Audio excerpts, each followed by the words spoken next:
Friends, welcome to மல்லி promo. இன்றைக்கி நம்ம மல்லி சீரியலில் என்ன விறுவிறுப்பான விஷயம் அப்படின்னு பார்த்தீங்கன்னா, நம்ம மல்லியோட கோபத்துக்கும் ஒரு எல்லை இருக்குங்க. ஆனால் பார்த்தீங்கன்னா அந்த எல்லையை தாண்ட வச்சுதான் இந்த சுடர். உடனே நம்ம மல்லி என்ன பண்ணுறாங்கன்னா, மணப்பெண்ணுன்னு கூட பார்க்கவே இல்லையே, எல்லாரும் முன்னாடியும் பெரிய உருட்டுக்கட்டை எடுத்து சுடரோட மண்டையிலே அடித்து ரத்தம் தாரையாக ஊற்றுது. இதனால் விஜய் மட்டும் இல்லாமல் பல பேர் ரொம்பவே ஷாக்கில் இருக்காங்க. அதோட நம்ம மல்லி ஆதாரத்தையும் காமிக்கிறாங்க. இது எப்படி நடந்துச்சு அப்படின்னு சொல்லிட்டு தாங்க இந்த வீடியோவில் நம்ம இப்போ பார்க்க போகிறோம். நம்ம மல்லி ரொம்பவே ஃபீல் பண்ணிட்டு இருக்காங்க. விஜய் உங்களை மாதிரி யாராலையும் லவ் பண்ண முடியாது, அந்த காதலை நான் இழந்துடுவோன்னு எனக்கு ரொம்ப பயமாக இருக்குது விஜய் அப்படின்ற மாதிரி சொல்கிறாங்க. ஏன்னா இப்போ இந்த மல்லி ஒரு முடிவெடுத்திருக்காங்க. என்னன்னா, எந்த ஒரு காரணத்துக்காகவும் இப்போ அந்த சுடற்களத்தில் விஜய் தாலி கட்டிட்டாருன்னா நான் அவரை விட்டுட்டு போயிடுவேன் அப்படின்ற மாதிரி முடிவு எடுத்துட்டாங்க நம்ம மல்லி. அப்படி இருக்கும்போது உங்கள் காதலை நான் இழந்துருவேன் அப்படின்ற மாதிரி மல்லி இங்கே ஒரு பக்கம் அழுதுட்டு இருக்க. நாகு நம்பிக்கை கொடுக்குறாங்க. நீ நம்பிக்கையாக இரு மல்லி, கண்டிப்பாக நல்லது தான் நடக்கும். நீ தேவையே இல்லாமல் குழம்பாத, கண்டிப்பாக நல்லது தான் நடக்கும் அப்படின்ற மாதிரி சொல்லிடுறாங்க.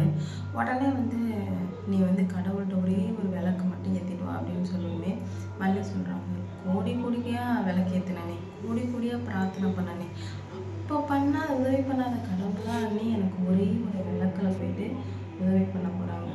என்னோடய நம்பிக்கை எல்லாமே போயிடுச்சு நீ அப்படின்ற மாதிரி சொல்கிறாங்க. தயவு செஞ்சு உன் நம்பிக்கையை மட்டும் விட்டுறாத மல்லி, நான் சொல்கிறேன்ல, தயவு செஞ்சு விட்டுறாத, நடக்கும் அப்படின்னு சொல்லிட்டு ஒரு விளக்கு ஏற்றிட்டு கல்யாண மேடைக்கு போகிறாங்க. எல்லாரும் போய் தான் ஆகணும். கல்யாணத்துக்கு எல்லாருமே போகிறாங்க. அப்படி இருந்த சமயத்தில் நம்ம மல்லி மட்டும் என்ன பண்ணுறாங்க அப்படின்னு பார்த்தீங்கன்னா, ரொம்ப சோகமாக அழுதுட்டு ஒரு நல்ல சாரி கூட கட்டலை. அந்த அளவுக்கு நம்ம மல்லி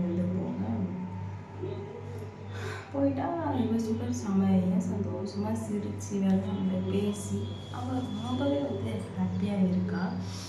மல்லியால் அதை பார்க்கவே முடியல. விஜய் போய் பக்கத்தில் உட்காந்துறாரு. அந்த கோலத்தில் நம்ம விஜய் பார்க்க முடியல, சுடரே பார்க்க முடியல. நமக்கே அவ்வளோ கஷ்டமாக இருக்குது. மல்லிக்கு ரொம்பவே கஷ்டமாக இருக்குது. என்ன பண்ணுறது போகிறதுன்னு சொல்லிட்டு மல்லிக்கு சுத்தமாக புரியல.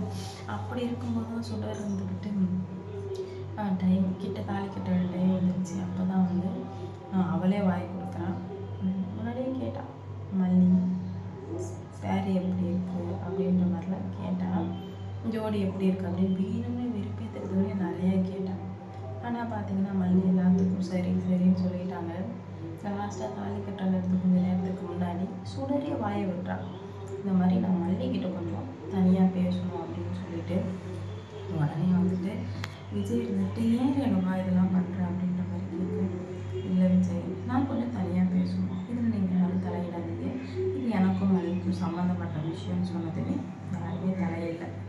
சரி வா அப்படின்னு சொல்லிட்டு கூப்பிட்டு போனால் மல்லி அமைதியாகவே நிற்கிறாங்க.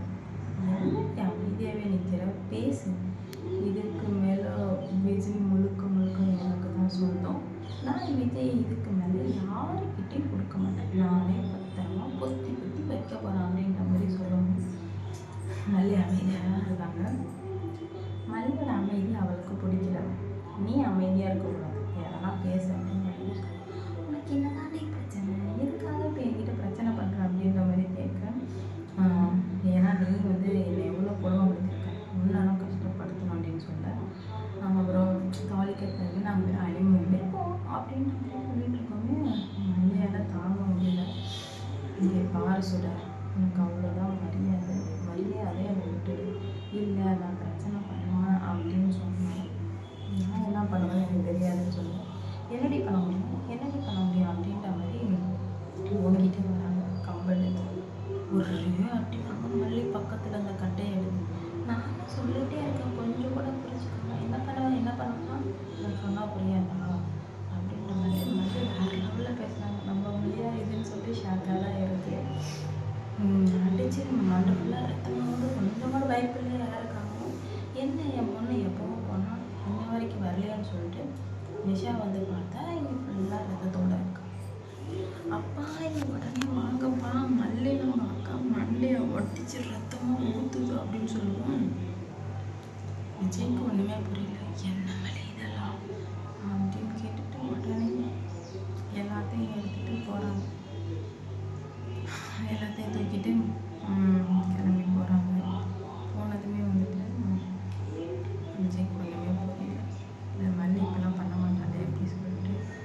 மல்லிகை ஒத்துக்கிறாங்க. நான் தான் பண்ண விஜய் எதுக்காக, ஏன்னா நீங்கள் அவள் கழுத்தில் தாலி கட்டக்கூடாது அப்படின்னு சொல்லுவாங்க. என்ன கடைசி நேரத்தில் வந்து சொல்லிட்டு இருக்க மல்லி அப்படின்ற மாதிரி கேட்கு. ஆமாம், எனக்கு வேறு வழி தெரில, நான் இப்போ தான் வந்து சொல்லி ஆகணும் அப்படின்ற மாதிரி சொல்கிறோமே. ரொம்பவே கன்ஃபியூஸ்ட் ஆகிடுறாங்க. உனக்கு என்ன தான் மல்லி பிரச்சனை? திரும்ப திரும்ப பிரச்சனை பண்ணிக்கிட்டே இருக்கேன், நானும் பார்த்துக்கிட்டே இருக்கேன், பிரச்சனை பண்ணிக்கிட்டே இருக்கேன், என்னதான் மல்லி பிரச்சனை கேட்க. விஜய் நீங்கள் எனக்கு மட்டும் தான் சொல்லணும், நீங்கள் வேறு யாருக்கும் சொந்தமாக கூடாது அப்படின்னு சொன்னேன். அவர் ரேணுகா மல்லி அப்படின்னு சொன்னார்.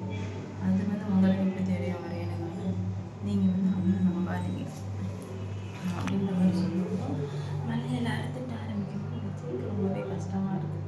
என்னடா இது, இப்போ புரிஞ்சுக்காம இப்படி பேசுகிறாளே, நம்ப மல்லி நல்லா பார்த்துப்பான்னு நினச்சோம், கடைசியில் காலவாரி விட்டாங்க அப்படின்னு சொல்லிட்டு ரொம்ப இவங்க சோகத்தில் வந்துட்டுருக்காங்க மல்லி.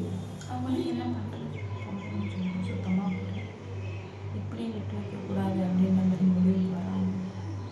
ஆனால் என்ன பண்ணுறது அப்படின்னு சொல்லிட்டு அவங்களுக்கு சுத்தமாக புரியல. அப்படி இருந்த சமயத்துலலாம் எவ்வளோ பிரச்சனைகள் வந்து பார்த்துடலாம் அப்படின்ற மாதிரி ஸ்ட்ராங்கான முடிவுக்கு வராங்க. என்ன நடக்க போகுது எல்லாத்துக்கும் ஓகே ஓகே சொல்லிட்டு இப்போ வந்து பிடிக்கல அப்படின்னா என்ன மாதிரி அர்த்தம் அப்படின்ற மாதிரி பிடிக்கல விஜய் அவ்வளோ, நீங்கள் அவ்வளோ கல்யாணம் பண்ணக்கூடாது, நீங்கள் எனக்கு மட்டும் தான் சொல்லணும், இல்லைனா நான் வந்து என்ன பண்ணணும்னு தெரியாது அப்படின்ற மாதிரி பைத்தியம் ஆகிட்டேன் அப்படின்ற மாதிரி கேட்டு நான் பைத்தியம் தான் ஆகிட்டேன். உங்க மேலே பைத்தியம் ஆகிட்டேன். என்னால் நீங்கள் இல்லைன்னா இருக்க முடியாது, உங்களுக்கு எப்போ கண்டிப்பாக தேவை, அதனால் என்னால் நீங்கள் எல்லாமே இருக்க முடியாதுன்னு சொல்லி நான் எல்லாமே இருக்க முடியாது. எந்த மாதிரி பேசிகிட்டு இருக்கேன் அப்படின்னு கொண்டாடி அப்படின்னு சொல்லி அப்போ நான் யார் அப்படின்ற மாதிரி மல்லி கேட்குறாங்க. நீங்கள் முன்னாடி ஒருத்தனுக்கு ஒருத்தன் அவன் மட்டும் தான் வந்து கொண்டாடி 2 பேராக இருக்க முடியாது, அதனால் என்னால் வந்துட்டு இதை அக்செப்ட் பண்ண முடியாது அப்படின்ற மாதிரி விஜய் சொல்கிறாரு. அவன் மேலே வச்சு அந்த மரியாதையை வந்து போயிடுச்சு.